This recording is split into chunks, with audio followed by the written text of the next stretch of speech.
The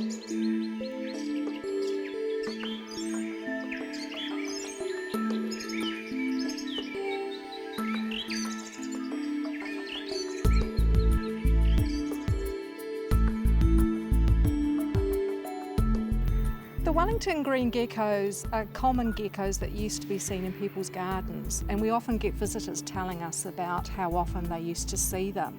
But unfortunately, over time, they are becoming less and less, and their numbers really are drastically fewer. We hold Wellington green geckos at Wellington Zoo and also at Ngā Manu.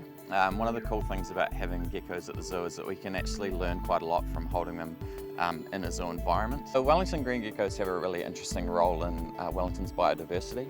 They're nectar drinkers, so if you're going to stick your head into a flower, you end up getting pollen on your head.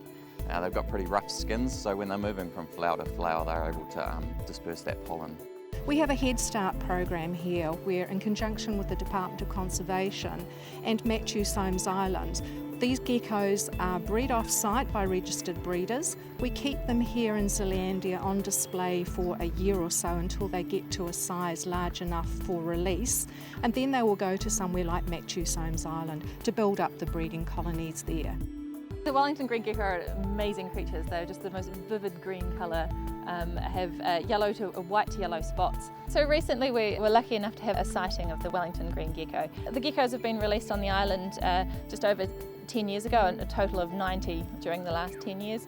During that time we've only had 3 confirmed sightings, so a pretty special day to have a confirmed sighting. Now, all Wellington green geckos have unique markings, so as they were released we've kept track of who they are. This particular gecko that we found was different to every other gecko that we've released on the island, so it means the geckos are breeding in the wild on Matthew Soames Island.